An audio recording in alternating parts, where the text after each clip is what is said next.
ఇవాళ నేను ఒక్కటే అడుగుతా ఉన్నాను. హుజురాబాద్ నియోజకవర్గంలో సాచురేషన్ మోడ్లో దళిత బంధు అని ఒక పైలట్ ప్రాజెక్ట్ ఇస్తే రెండో విడత దాదాపు 5,000 మందికి రెండో విడత ఇవ్వాలి.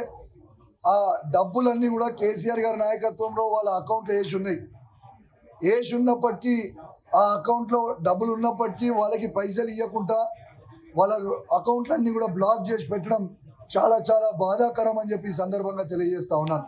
నిన్న హుజురాబాద్లో నిన్న 3-4 వేల మంది దళిత మిత్రులు ధర్నా చేసిర్రు. ఖచ్చితంగా వాళ్ళని ఇబ్బంది పెడతా ఉన్నారు. నేను ఒక్కటే అడుగుతా ఉన్నాను, ఈ ప్రభుత్వానికి వీళ్ళ మేనిఫెస్టోలో కేసీఆర్ గారు దళిత బంధు 10 లక్షల రూపాయలు ఇస్తారు కదా, మేము 12 లక్షలు ఇస్తామని చెప్పారు. మరి అది ఎందుకు ఇస్తలేరు? ఆ 12 లక్షలు ఇచ్చుడు దేవుని గారు కానీ ఉన్న డబ్బులు మాత్రం మీరు రిలీజ్ చేస్తలేరు. దయచేసి నిన్న రిక్వెస్ట్ చేస్తా ఉన్నాను, డిమాండ్ చేస్తా ఉన్నాను, వెంటనే ఆ దళిత బంధు రెండో విడత హుజురాబాద్ నియోజకవర్గంలో రిలీజ్ చేయాలి. మీరు రిలీజ్ చేయకపోతే మాత్రం మీరు తీవ్రమైన పరిణామాలు ఎదుర్కొనే పరిస్థితి వస్తుంది. నేను ఖచ్చితంగా ఈ దళిత బంధు గురించి అసెంబ్లీలో మాట్లాడదాము, మైక్ ఇవ్వండి అని అంటే వీళ్ళు మైక్ ఇచ్చే పరిస్థితి లేదు.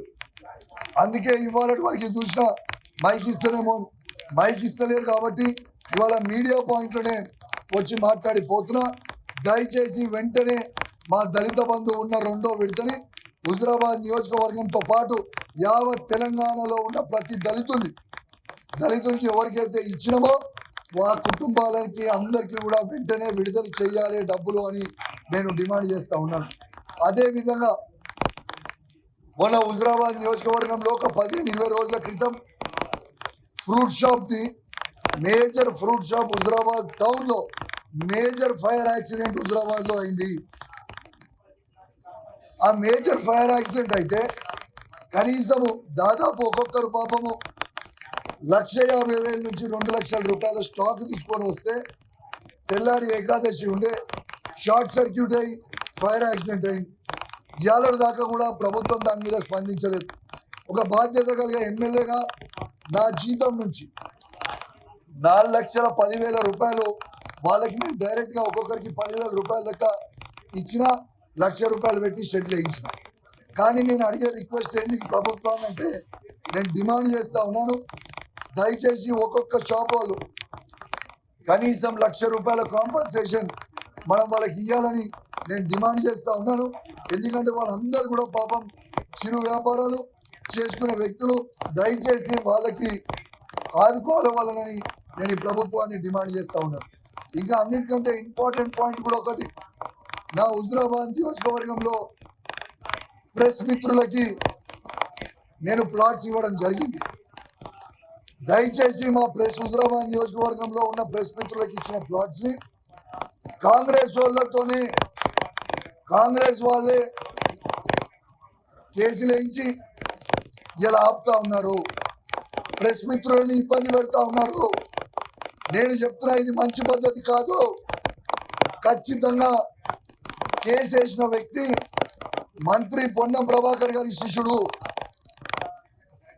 పొన్నం ప్రభాకర్ గారు, మీకు నా మీద కోపం ఉంటే నా మీద తీసుకోండి, కానీ మీరు మీ శిష్యులతోని కేసు వేయించి ప్రెస్ మిత్రులను ఇబ్బంది పెట్టడం మాత్రం మంచి పద్ధతి కాదు అని చెప్పి నేను మంత్రి గారు కూడా చెప్తా ఉన్నాను. దీన్ని చాలా పెద్ద ఎత్తున ఎడ్యుకేషన్ చేస్తారు. మీరు మీ వాళ్ళతోని మర్యాదగా కేసు విత్డ్రా చేసుకొని ఆ ప్రెస్ మిత్రులు పాపం ఒక్కొక్కరు వాళ్ళ జీవితంలో 40 ఏళ్ళు పనిచేసిన సీనియర్లు ఉన్నారు. వాళ్ళందరూ కూడా వాళ్ళ కడుపు మీద కొట్టడం నీకు తగ కాదు అని చెప్పి నేను చెప్తా ఉన్నాను.